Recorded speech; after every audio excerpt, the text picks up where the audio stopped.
How do you determine the value of a Pokemon card? Why are some cards 10 cents? What's the most valuable card in the world? Let's talk about it. I believe every card should be at a minimum 45 to 50 cents. And how I determined that number was by dividing $5 by 10 cards that you get in a pack. I don't understand how some cards could drop under 50 cents, It makes no sense to me.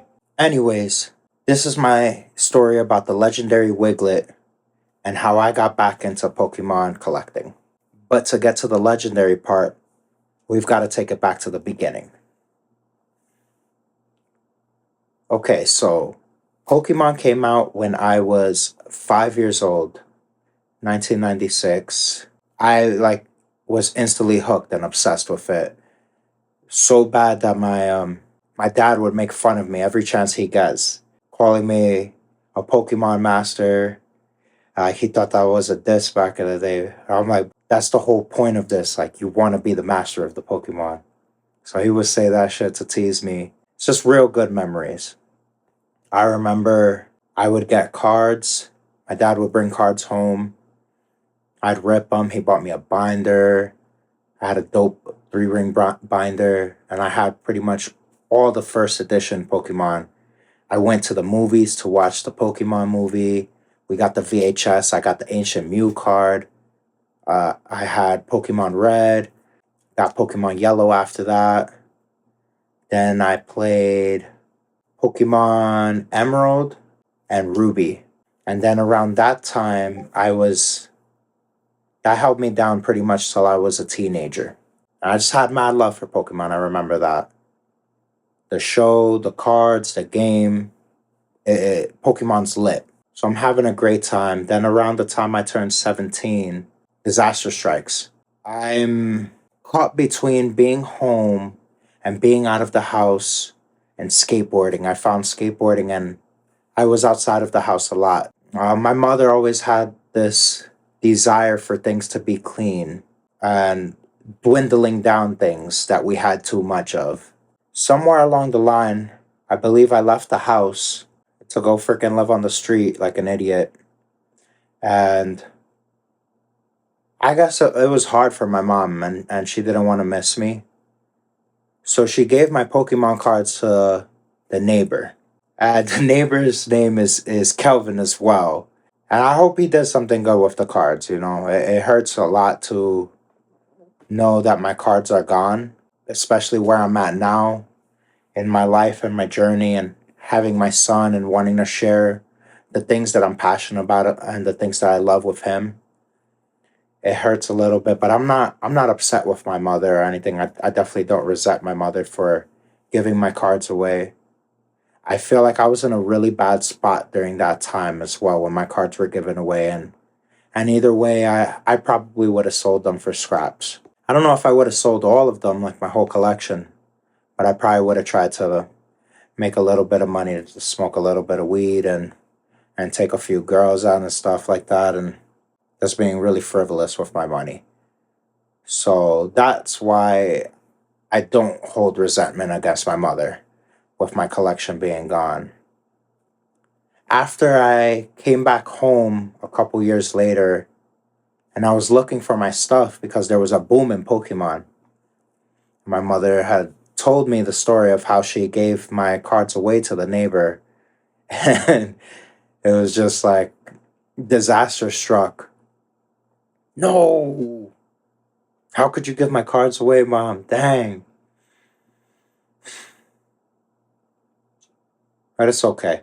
After that, I stopped liking video games. I just got away from anime and collecting as a whole. And I just stayed away from it. I was very sour with collecting. I didn't want anything to do with it. I didn't want to see the Pokemon game or anything.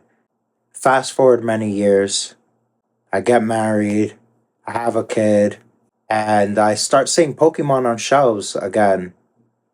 I start playing Pokemon Go, and I'm going to Walmart, and it's really hard for me to see these cards on the shelves and leave them behind and know that I have money to buy this myself now. I don't have to ask a parent, hey, can you buy this for me now? I'm buying cards every chance I get, but my wife is like, yo, why are you bringing this junk home? And it's so reminiscent of my mother back in the day. But typical stuff. So I'm sneaking the cards in the crib every now and then. And I'm like, listen, you know what? I didn't ask you to buy them. Like, they're my cards. I'm gonna put them on the side, and I don't think it's a problem right now. So I'm just buying the cards. I'm not even ripping them. I'm just buying cards. I don't know why I'm even buying them. I guess I'm keeping them for my son to be able to do what he wants with them when I'm gone. And it went like this for a couple years. I bought a couple packs. Every time I would see packs on the wall, I'd buy them. I saw like a collection with the legendary birds, Zapdos, Articuno, and Moltres, and it had some packs in it. I forgot what set they were from. I was doing zero research on Pokemon or anything. I was just buying the packs because I saw them in the store, and I just wanted to sit on them. Fast forward a few more years, my boy Ardo, he's known as Kami Card House now, and you can look him up. He's got a pretty dope business and a very good eye for collectibles. He's always been super into anime and pop culture. So he calls me up, and it's a rare occasion that I pick up the phone because I'm usually stressed and I don't want to talk to nobody. So I pick up to him, and he's like, hey man, I have a card show in Arizona. How far do you live from Phoenix? And I'm like, I live about an hour and a half from Phoenix. So we're going over the logistics, and push comes to shove, he asked me if he could crash in my crib and shit while he comes out here because he has another show, Chicago or where it was at. Um, but he had another show, and it didn't make sense for him logistically to go back home to then come back out to the West Coast. So I told him, yeah, of course, come through. It would be really nice to see you and chop it up. You know, we could hang out. You could come to work with me, and let's take it back a few more years.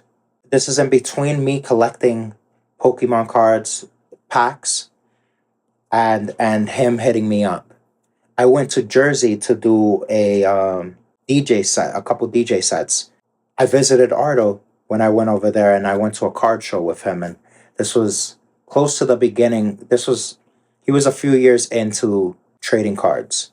He had this Pikachu VMAX and a PSA 9, and I fell in love with it. And I didn't care what it costed. I bought it off him.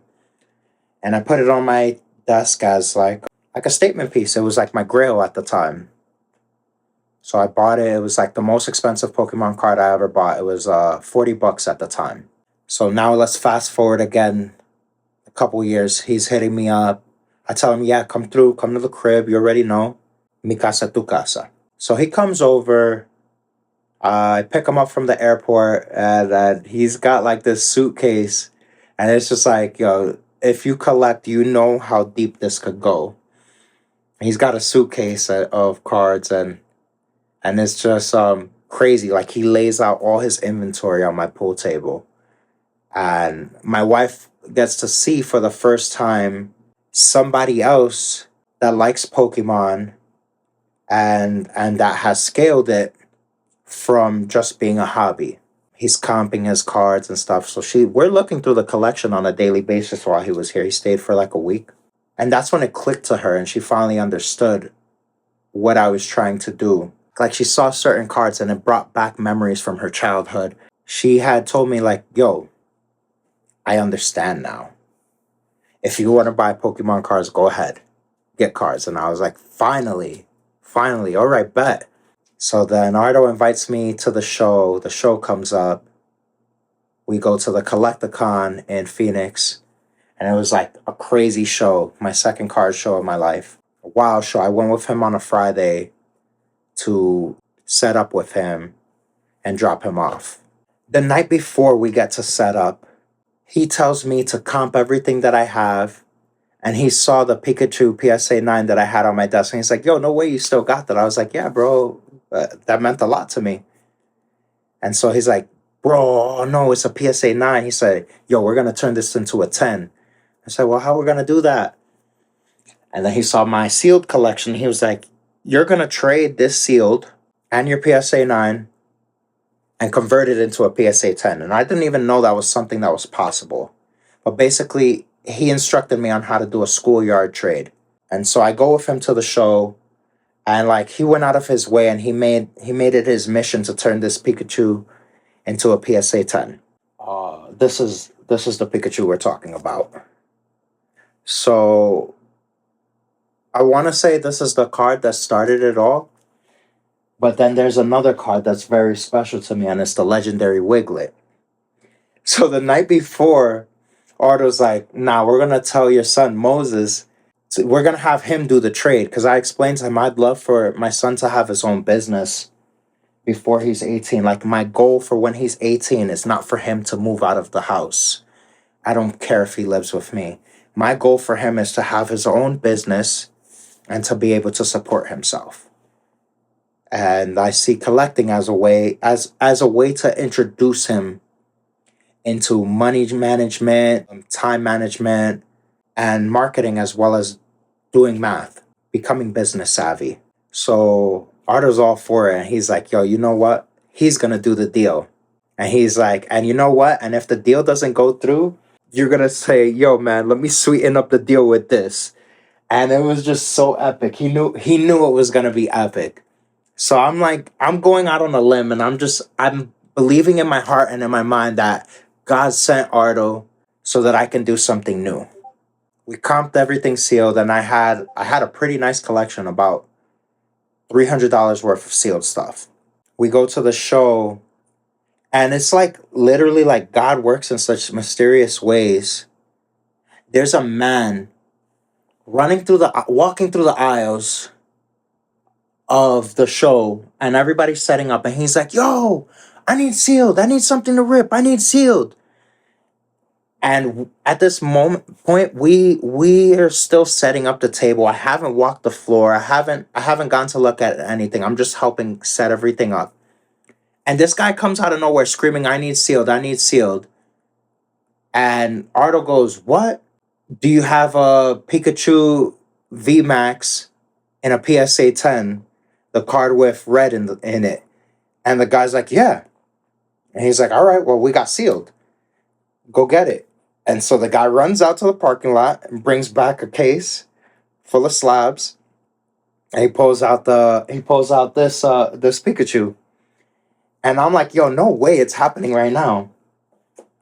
So then I pop out the sealed, and like he sifts through the sealed, and he picks what he wants, and we end up making a deal. Ardo was determined for me to not put cash into this deal. He wanted me to be able to do it with what I've invested already. He made it happen. It was freaking awesome. I'm super grateful for that card. So then we had a side mission as well. My wife wanted a Sylveon in a PSA 10, and she showed Ardo the picture. So this card sent us on a Wild Goose Chase. At first, his homie Shanzi has the card, but he's like very reluctant to do the trade for the sealed, because I'm trying to give him some sealed and some cash. So he's very reluctant to do the trade. I believe he had the evolutions complete in 10s, so he didn't want to come up off of it, and I understood that. And yo, Shanzi, if you're here, I'm super grateful for you doing that. We still have the card, and it's really dope. To get this card, I go on this Wild Goose Chase asking around, because Shanzi didn't want to give up the English card. We're running around this show. Ardo's asking people. We find a Japanese version of this Sylveon. And I believe at the time it was around $120 to $130 for a PSA 10. So I got it. But then I feel bad because I'm like, dang, I wanted to get an English card for my wife. Like, there's got to be a way where I can make this happen. So I grab the Japanese card and I go back to Shanzi. And Moses goes to him and he asks him, yo, my mom wants this card, but she can't read Japanese, so I need an English version of this card. And Shanzi freaking loves Moses off the rip. We got to meet the voice actor for Kakashi that night. A legendary, like, super epic night.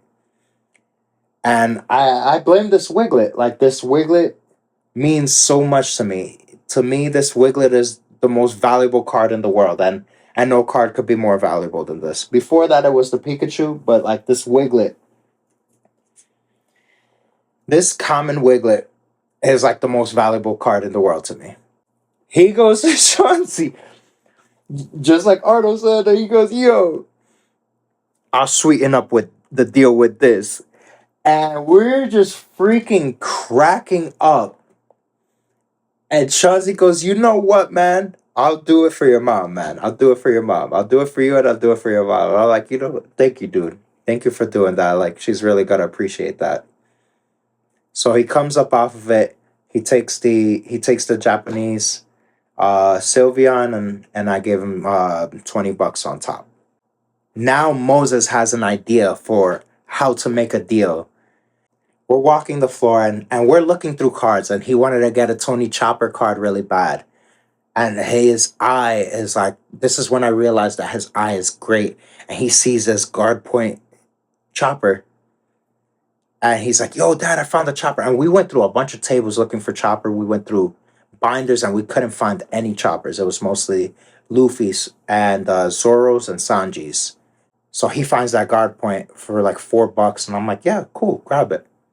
So we grabbed the card, and then he's happy. And he made that deal himself, so I give him the bread. And like, so we're going around and we're doing deals. Then there's this dice game, and we're cooking on the dice. And well, Moses is cooking on the dice. There's a lot of gamblers that goes to these card shows. So then Moses, I gave him a chance to do his own thing, because what I've seen is he enjoys math and probability. So we're not gonna chalk my son up as a degenerate gambler just yet.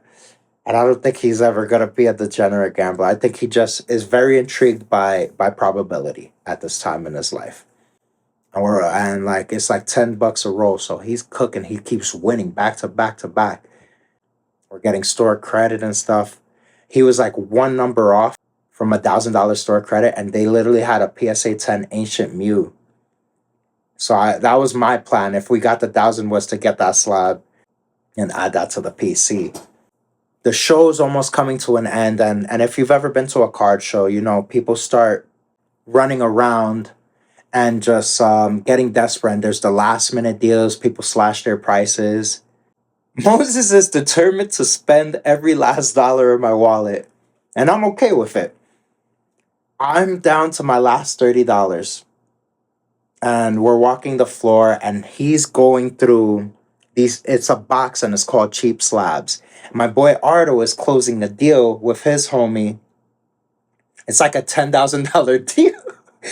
And Moses is on the side, and he finds this card, Chinese EVV, and he goes, it's listed for $50, and like they're going back and forth on a $10,000 card, and he's on the side like, "Yo, man, I'm gonna need this for under $30, please." And I'm like, "Yo, bro, you can't do that." And the guy thought it was really funny, and he said he entertained Moses, and he let him take the slab for the $30. And thank you too, bro, for doing that. And it's just like such a good memory for me, that card show. That was the first card show that my son and I went to together. Now I'll show you guys what this Wiglett collection has become. But that day at that show, I started buying every Wiglett that I saw. And I was like, you know what? I want every single version of Wiglett. I like this card. This card means something to me. This is the most valuable card to me. I enjoy this card. This card holds sweet memories for me. And it's to the point where even like my brothers now are even looking out for Wigletts and sending me Wigletts. Here's 2 that my baby brother got me. And now I'll take another clip to show you guys that. Collecticon was such a legendary show. I'm so grateful to God first, and Ardo, and God for using Ardo to bring Pokemon back into this home and into my life, and now it's something that I can share with my family, and it's so dope to be able to do this with my family.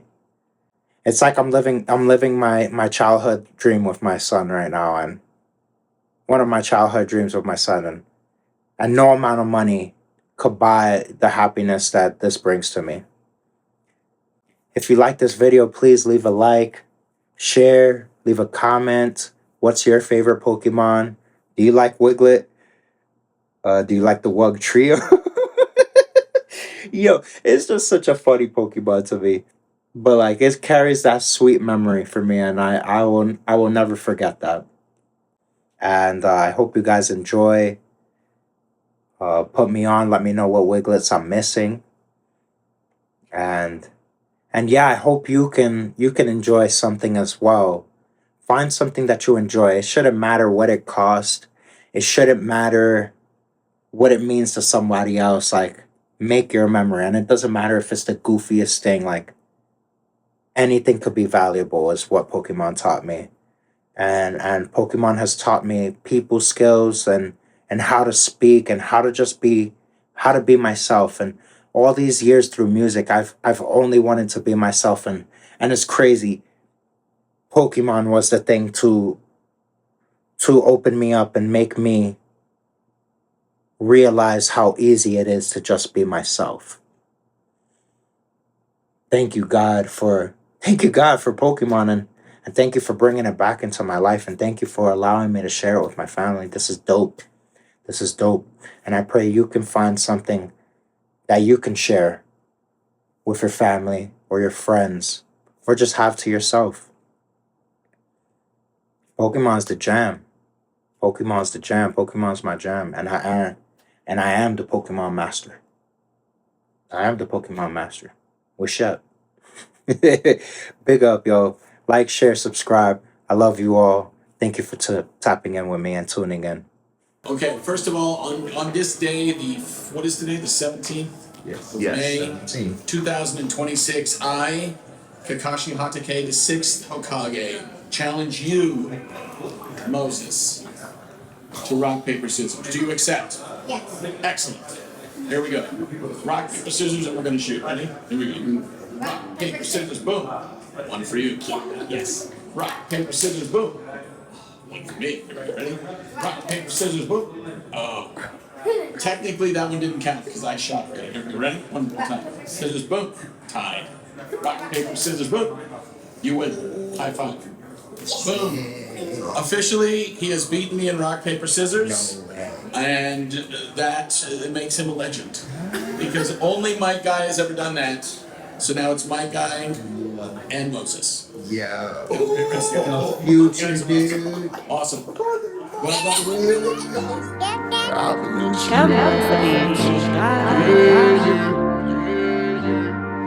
been in the streets since a youngin'. I've been in the streets since a youngin'. I ain't trippin' on nothing. I can't let nobody take my life. I've been charged so much now. We don't need no handout. This is me, my son, and my wife. And I'ma go harder just to make them live right. Yeah, I'ma go harder. I can't let them go fight. No.